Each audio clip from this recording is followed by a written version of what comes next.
Desde novinho eu dirijo caminhão. Eu aprendi a dirigir primeiro caminhão, depois carro, depois moto. Foi tudo ao contrário. Ele via o pai chegando de viagem, contando histórias na estrada, e ele seguiu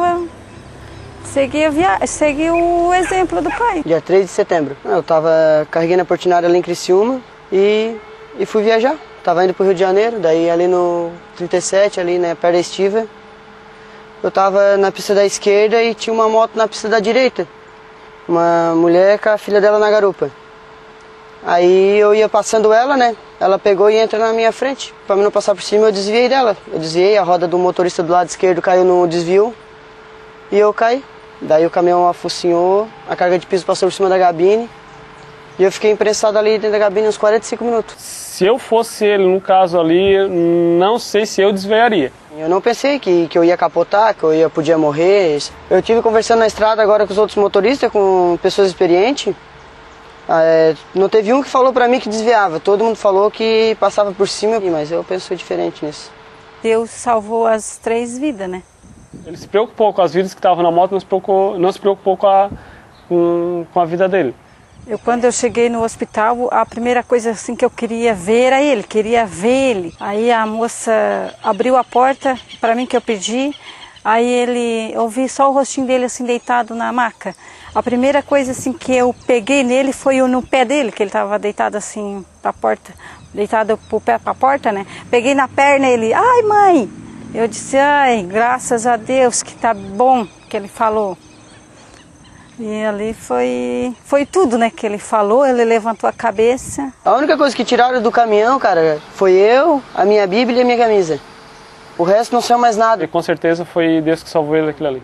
Olha, não vou, isso aqui é uma arma, não tem bom nisso aqui. Não tem bom, porque morre bom, morre ruim, não tem. Pessoa que sai num acidente daquele ali, não tem nem que ver que ele nasceu de novo. Cara, olha aquela foto ali, olha, eu penso como Deus é bom. Como quem eu sirvo é um Deus vivo, porque pra sair dali, olha, é um milagre mesmo. Eu gosto dessa profissão. É o que eu pretendo fazer.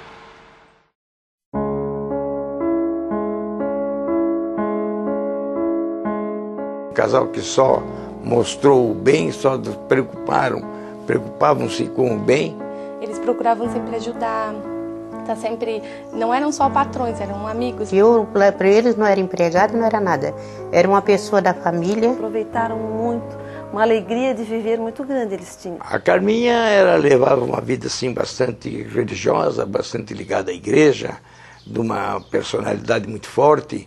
O Célio, um cidadão dinâmico. Eu sempre falava, não, o senhor vai viver até 100 anos com essa saúde. O acidente aconteceu no dia 15 de outubro de 2007. Eles vinham do aeroporto de Porto Alegre, tinham acabado de chegar de uma viagem internacional. Realmente era muita água na estrada, eu sei que eu estava indo para Curitiba. As duas hipóteses são possíveis. Uma dele realmente ter dormido, porque eram quase 5 horas da manhã quando ocorreu o acidente.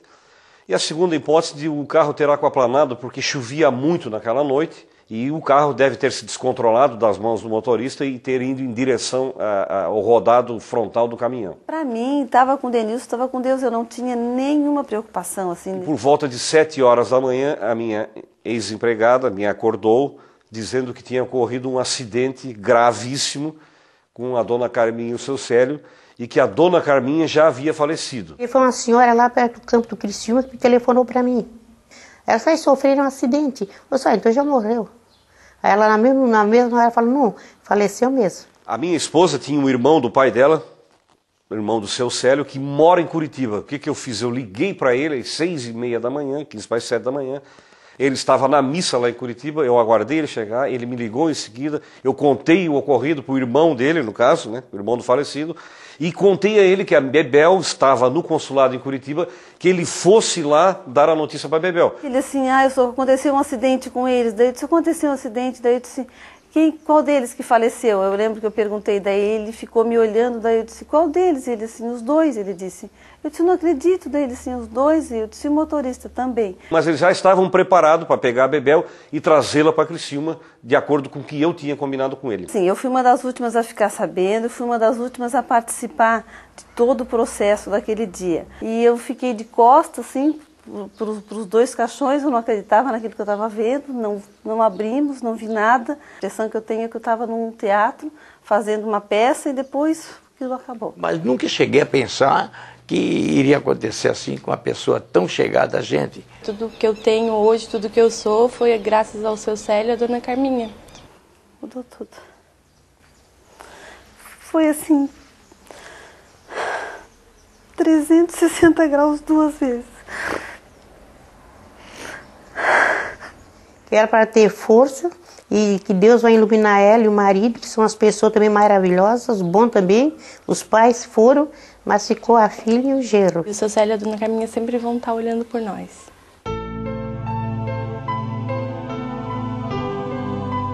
Só fazia o bem para a humanidade. Trabalhava lá na rádio, né?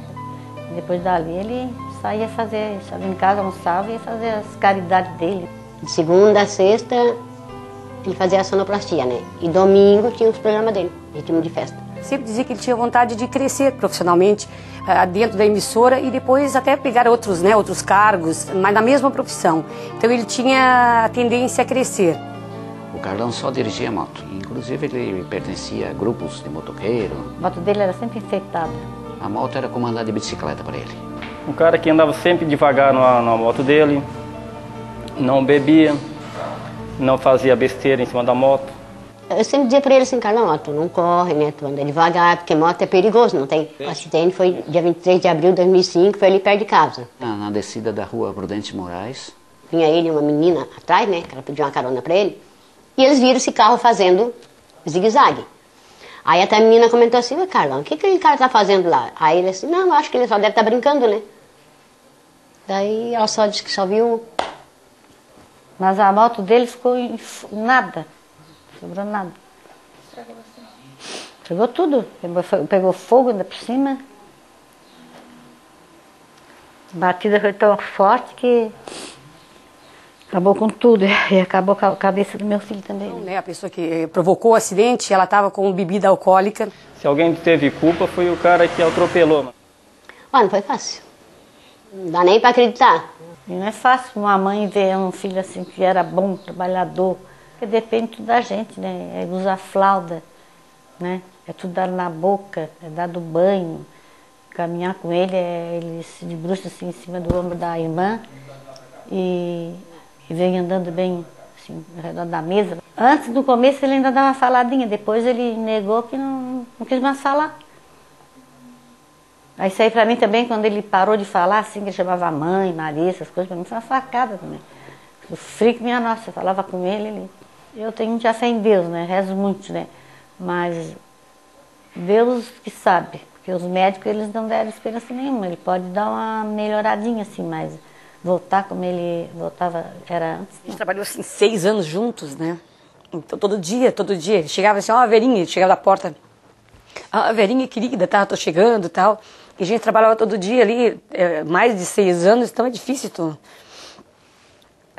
E depois tu vê o estado que ele tá hoje. Minha filha, assim, a minha vida assim mudou mesmo. Pesar assim é grande ter esse filho assim na cama. Eu desejo que essa família tenha muita força, que a felicidade da família morreu com ele, parou ali com ele. Vem o sol, o vento e a chuva, mas a rosa continuará no jardim. Quem sabe com essa mensagem, né?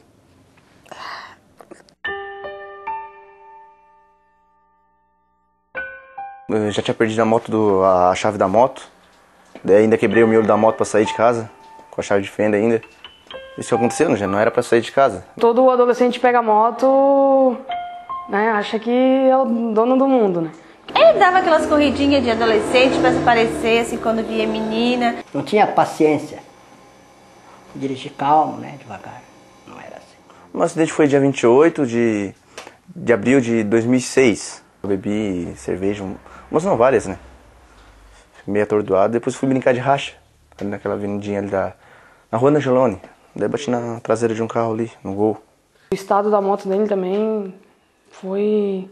Quando eu olhei, eu me assustei. Jamais a gente imaginou a gravidade, né? Depois que a gente demorou um pouco para a ficha cair, a gente foi no local do acidente para ver tudo que tinha acontecido, conversando com os médicos. O médico chegou e falou para nós que era grave. Só tinha 1%, assim, de chance de viver. Tinha dado 6 paradas cardíacas, se eu não me engano. Era pouca, né, a chance dele, né? E deu fratura craniana. Enquanto estava apagado, em coma, assim, não tava nada. Como se estivesse dormindo. A gente segurava a mão dele e dizia, William, tem força que ele vai sair dessa. Aperta a mão da mãe se tu tá escutando. Aí ele apertava. Ele afetou muito, foi a cabeça, foi do tórax pra cima. Todo dia a gente ia, né? E ele dizia, olha, é grave. Todo dia, todo dia. A mãe emagreceu bastante. O pai meio cabisbaixo, ficava assim, bem triste. Só de ver um filho ali com aquelas aparelhagens todas, que ali é coisa pior, não tem sofrimento pior que isso. Eu nunca sofri tanto na minha vida. Pesava quase 80 quilos, ele foi pra... não tinha nem 40.